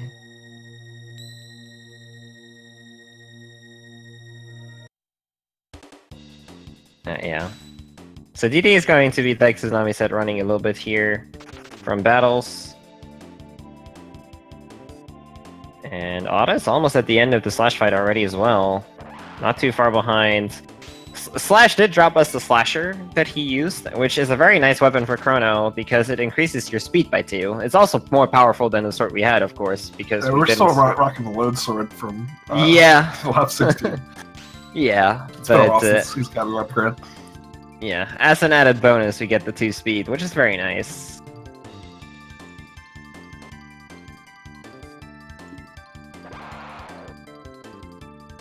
And Otta's out of there as well. Still sub 140 Slash after what happened on Dragon Tank is highly impressive to me, personally.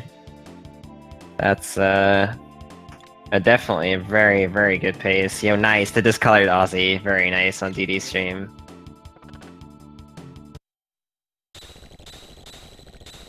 Okay, we're in the guillotine room here for DD. There's nothing special you have to do here, really. You just have to pay attention that... DD got hit by the guillotine, as I say it. So as an interesting point, that when you get hit by the guillotine, your characters take damage, but the guillotines can't actually kill you because they're programmed to not do damage when you're under a certain HP value. You'll notice that Robo doesn't take damage at all. And the reason for that is when it checks to see if your HP is under a certain value, it only looks at the right 2 bytes. Because Robo's HP is like 280, it's over 256. So it's right 2 bytes are under the value that it's checking for. So it doesn't do any damage to Robo, even though his HP is full. DD. I thought he would walk front into the thing. Oh man. There's a trapdoors in this room where Ozzy was waiting for you, and you have to dodge them, but DD took his sweet time, and I was really worried that he wouldn't stop walking forward there at the end, but yeah, he did. If you fall down there into a trapdoor, that's very bad, because not only do you have to fight extra battles, it also means you have to reload before Magus, because you lose the RNG. He's switching to Luca for the first battle here. I've never seen this. New strategies, live on stream right now. I'll get some from Otta too. Maybe I'll see the new Magus. What is going to happen on DD's side in this battle? Did he just notice that he might have switched? Oh, he gets the crit, of course. Of course. Interesting. Interesting that that lines up with a Luca crit. Makes sense. Makes sense. So you can do essentially the same thing. That's funny. I mean, in Magus RTA, there's really no, Oof. Oh no, Ottavino. He tried for a very tight strategy there, sadly. I mean, he knows he's behind, so I guess he had to go all out, but yeah, that's not going to help him anyway. That is not gonna help him. He needs DD to mess up now even more. Maybe his new Magus script saves like 2 minutes. I believe. That'd be pretty damn epic. That would be a crazy strat to hold back on for so long, though.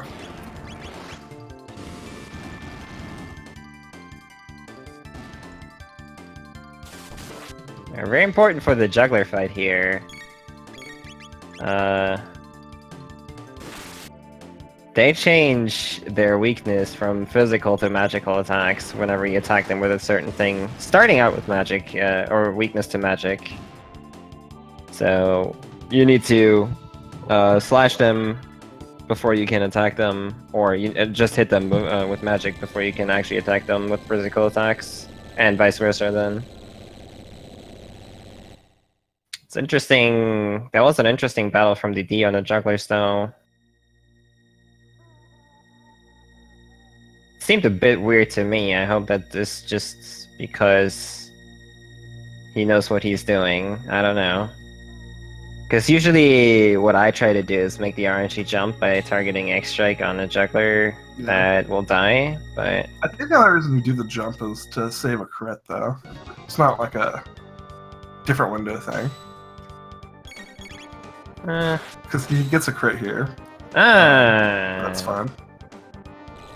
But that's he should 117. That's 117. That'll probably be fine, though. Yeah... Yes! Yeah, that's fine. Yeah. The first number can vary, I think. The crit animation takes longer than the normal attack animation. Yeah, so by doing the I mean, doing the RNG, save the crit, it doesn't waste any time. Effectively, he should use Slurp Cut anyways for all switches, but I mean that's just me. It's obviously the only strat. Yeah, he's totally fine. He is fine, yeah. Okay, then this is manipulation. Is gonna have to shelter though, but so is Ottavino. Definitely, since he got hit by the guillotines, DD will have to shelter. There's a way to just like, you know, pretty much go for it if you don't lose HP throughout the castle, but yeah, unfortunately, That is not going to happen for DD.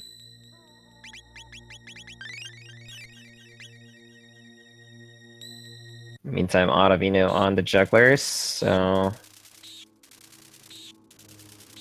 Still not too far behind. Unfortunately, Ottavino will definitely have to reload after this. You can also catch that Robo's HP was 257 because it brought him down to what it thought was 1 HP, but it's really 101 in hexadecimal.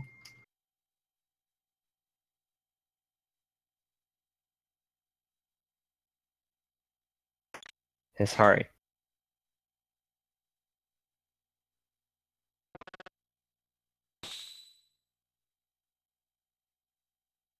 I don't know what DD's heart was doing there, but maybe he was just worried about the manipulation and the switches. Alright, so it all comes down to the big guy. This is the final boss of this category. And, yeah, quickly explaining the boss. We're running on a very tight script here. Whenever you attack Magus with anything but the mass immune, he will change his barrier, essentially. And he can either be weak to fire, water, lightning, or shadow. And for our purposes, it's routed in a way where we get shadow twice and then lightning twice to get past this first phase, because we can deal that damage. Robo's laser spin and rocket roll count as shadow magic, so we can just utilize that in order to deal damage with that. And the special thing about the mass immune is that you can attack after he changed his barrier. You can attack him once with the mass immune to lower his magic defense, and that is actually a thing that is quite significant, because if you don't do that, you'll deal like hundreds of damage less actually, as compared to actually lowering his defense. So that's why these frog attacks with the mass immune are also in the script. Here's the wrong character. Ottavino switched to Marl, and I was like.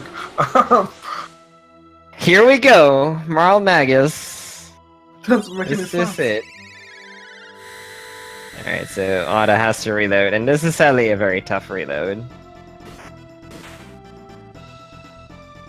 I wonder if we'll still get the new strat or if it relies on crits. Well, we shall find out. Yep. In the meantime, DD setting up for the first lightning barrier, and we'll have the second one after that. And that will be the last barrier, because once you deal enough damage, Magus will change to phase 2.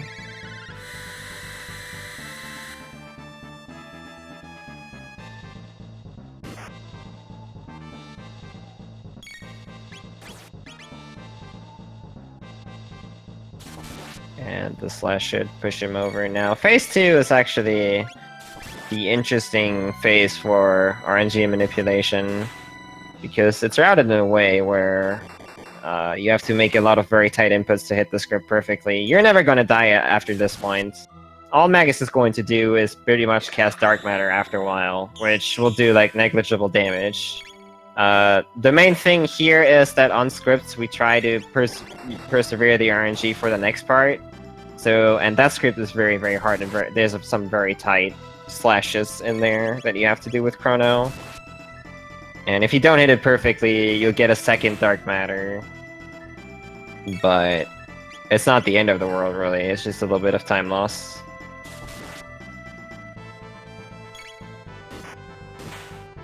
It's not gonna make up for the fact that Ottavino just started the fight, unfortunately. So it looks like DD will take this one home. Yeah, this is a really good run for DrunkenDraconian.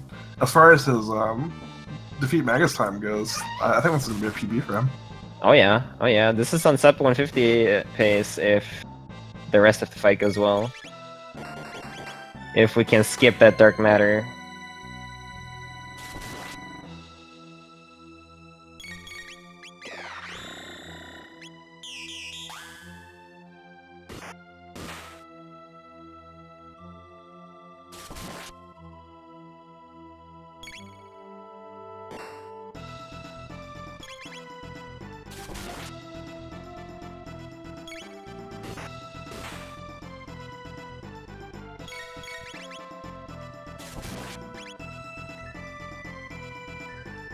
Alright. The magician has been slain. I have been Is this sub defeated. 150? That is sub 150, indeed. So timing for this category specifically ends when Magus kneels. And that is a 149.46 on his end. The official SRL time is 149.47 GGDD. Actual PB for DrunkenDraconian. Actual Great run. PB. He was capable of sub 150 for a long time. He just never bothered to get one, I feel. So not surprising to me. Definitely very well done. Very solid run from DD. Claiming the victory, advancing to the winner's bracket semis against lunchtime. So that should be a very nice match to watch as well. And Ottavino, no slouch here. I mean, he's going to clock in very, very soon. So Ottavino is not someone you're going to want to face in the losers bracket. yeah, Our losers bracket's kind of stacked right now, actually. Ottavino is in the same losers bracket part where SNES Warrior is. So if SNES Warrior wins this match, he's going to face Ottavino. And then that's goes up against that's Ogre Cherry versus Akayaseka versus Pac. That's the losers bracket part, and that especially the bottom side of the losers bracket is kind of skewed if you ask me. But oh man, good times, good times. Hello. Hello, DD. Wow. Congratulations to your PB and the victory. GG. Thank you. Yeah, first time sub 150, 140X feels pretty good. I mean, there's an extra 4 seconds there using RTA timing, but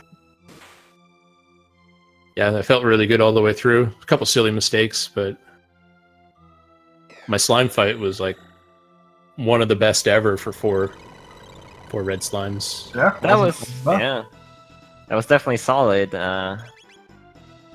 I can't remember anything that went particularly wrong, so I mean, you can definitely be very, very happy with what you've shown here.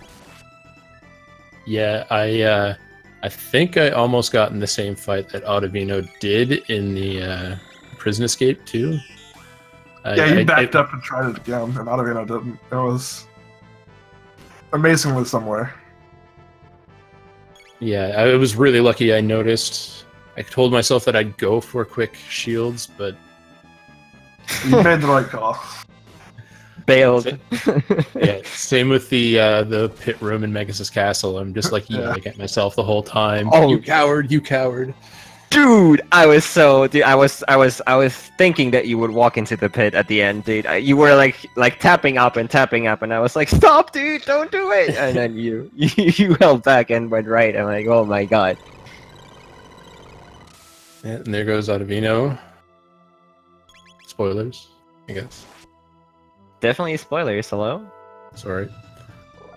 Just defeated Magus is going to clock in at the end with a 153.01 GG, which considering that he lost 2.5 minutes on Dragon Tank, and then got into the extra encounter in Magus Castle, that is very impressive, actually. Yeah. Oh, you got an encounter in the castle too? Yeah, he tried for the fast roller room or whatever, and couldn't sneak around. I see. Speaking of Magus' castle, I've never been hit by that guillotine by being too fast before. Yeah. Never in my life has that happened. Well, on the bright side, I got to drop some hot hex knowledge, so. Yeah. So I'm assuming Otta is not going to join us for an interview. Yeah, it might look that way. I'm not sure. Yeah, that was a lot of fun, though. My heart was bouncing out of my chest at the end, because I knew that I was only about 1 minute and 20 seconds maybe ahead. Yeah. Getting into Magus' castle, any mistake, and Ottavino could overtake me. Be right there, yeah. I was kind of thinking he was going to go for the Berserk Mega strats and save the 5 seconds or something. Oh boy. So yeah, I mean, you're now in the winners bracket semifinals. How does that feel? That must feel pretty good, doesn't it? It feels really good. I was a little bit worried about having to go up against Jerry in the losers bracket, but I guess it's Jerry and Otta now. What a section of the losers bracket, though. That's really intimidating. Don't forget about SNES Warrior. He's lurking down there too. Lurking in that part of the losers bracket. We've already been talking about that. That part is stacked and skewed, man. It's pretty devastating down there. Oh, sweet. And I get to face lunchtime? I'm super excited. Did you just call lunchtime free? Is that what's happening? No, I'm saying I'm excited because it's going to be a spicy race. Uh-huh. Okay. No, that's fair, but yeah, congratulations to you. Very well done. What's your goals are in the brackets finals now, right? It has to be. Oh, yeah. Yeah, I mean, it's probably going to be, like, I don't want to count anyone out, but it could be you, Red Slash, or Ken Nort moving all the way to the semis from your side of the bracket. So, I mean, anything can still happen here. Indeed. But yeah, thanks for racing. Again, congratulations. And I think we should be wrapping up reasonably soon because we got another race lined up for you guys. Yeah. It's all ready to go. Which is going to be Chrono versus Red Slash. So that's going to be another very good one. Yeah, I believe lunchtime is actually going to be on commentary for that, which is going to be very good commentary as well. But that should do it for us here. Tsunami, thank you for commentating with me. It was a pleasure. And thanks to our runners for putting on a great show. Yeah, indeed. DrunkenDraconian running out of his mind for that hot PB. And yeah, I guess we're good to switch it up. So yeah, thanks for watching, guys, and watch the next race. Cheers.